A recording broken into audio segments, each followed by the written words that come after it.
नजरा दिन तुझ्यावरी लाग पारू नजरा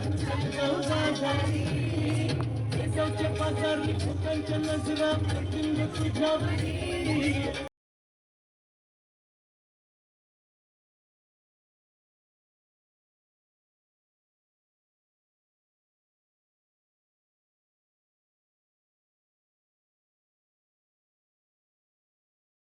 नमस्कार मैत्रिणींनो, माझ्या चॅनलवर तुमचं स्वागत आहे. मी पहिल्याच नवरात्रीच्या पहिल्याच दिवशी देवी दर्शन झालं माझं. आमच्या इकडून बसेस निघाल्या होत्या, तेव्हा 300-400 जणी आम्ही होतो. तर मी पण गेली होती देवी दर्शनासाठी. देवीचं रूप पाहून खूप छान वाटलं, खूप मस्त वाटलं, खूप फ्रेश वाटलं. सगळा थकवा असतो आपल्या शरीराचा, मनाचा, तो सगळा निघून गेला. त्याच्यानंतर सकाळची गडबड, परत मुलांची नेही सोडणं आणणं, परत जेवणाची गडबड, ह्या सगळ्याचा थकवा जो मनात असतो पुऱ्या शरीराला, परत दिवसभराच्या कामांचा थकवा जो असतो तो सगळा निघून गेला. मेन म्हणजे शरीराचा थकवा असतो तो आपण कसा तरी घालवतो, पण जो मनाचा थकवा असतो ना, तो असा जरा देवदर्शन एन्जॉयमेंट झाली की जरा बरं वाटतं, फ्रेश वाटतं. तर चला आपण आपल्या व्हिडिओलाच सुरू करूया. रात्री मी 1:45 वाजता आली, त्याच्यामुळे जेवणाचं काय नियोजन करून ठेवलं नव्हतं. मसालाही संपलेला, त्याच्यामुळे कडधान्य पण भिजत टाकलं नव्हतं. तर म्हटलं काय करू, तर म्हटलं आता बेसनाचा पोळाच करते. भाकरी घातली, भात डाळ, मला उपवास सोडायचा होता. तर म्हटलं बेसनाचा पोळा. आणि नाश्त्यासाठी खापरोळ्या, स्वराजला खापरोळ्या करून दिल्या. खापरोळी करायसाठी तुम्हाला पाण्यात गूळ भिजत, जेवढं आपल्याला खापरोळ्या करायच्या तेवढं पाण्यात गूळ भिजत टाकायचा आणि त्याच्यातच गव्हाचं पीठ 1 वाटी आणि तांदळाचं पीठ हे 1-2-3 चमचे तुम्ही टाकू शकता. आणि हे खापरोळी तुम्ही मोठीही करू शकता. ही मला स्वराजला द्यायची म्हणून मी छोट्या छोट्या त्याच्यासाठी करते, म्हणजे तो पटापट खातो. मुलांना वेगळं काय असलं की खूप मजा वाटते ना, म्हणून त्याच्यासाठी मी छोट्या छोट्या करत होते.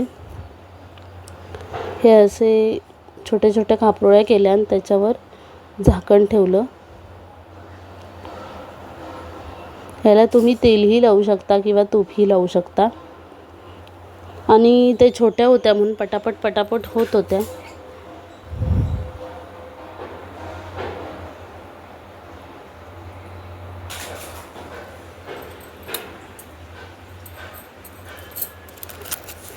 पाच मिनटं झाली, झाकण मारून ठेवलं की ते पटापट होतात. त्याच्यामुळे हे बघा पटापट निघतात ते. तूप मला लावायची आता काही गरजच लागली नाही. पटापट पलटी झाल्या.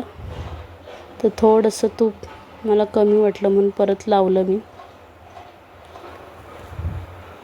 आणि झाकण ठेवलं 5 मिनटासाठी.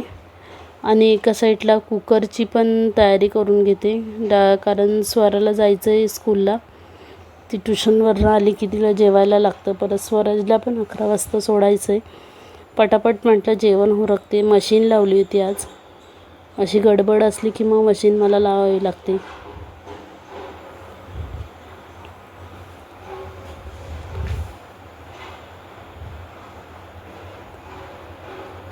आणि खापरोळी झाली होती, मी सगळ्या काढून घेतल्या खापरोळ्या. बघितल्या एका साईडने शेकल्यात का, पण चांगल्या शेकल्या होत्या म्हणून मी पटकन ते काम करून काढून घेतलं आणि लगेच बेसनाचा पोळा पण घातला, कारण की स्वरा याचा टाईम झाला होता. आता तिला आल्या आल्या जेवण लागतं म्हणून हे बेसन घेतलं आहे. त्याच्यात हळद, मीठ, तिखट आणि बारीक चिरलेला कांदा. बेसनाच्या पोळ्यात ना तुम्ही कांद्याचं प्रमाण थोडं जास्त ठेवायचं, त्याने बेसनाच्या पोळ्याला छान अशी चव येते.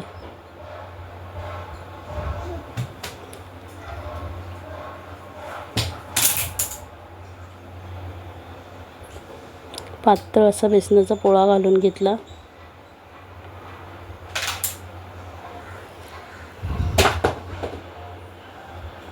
त्याच्यानंतर लगेच कुकर पण लावून घेतला आणि एका साईडला भांडी घासून घेतली. माझ्या चॅनलवर नवीन असाल तर मला सबस्क्राईब करा, लाईक करा, शेअर करा. थँक्यू माझा व्हिडिओ बघितल्याबद्दल.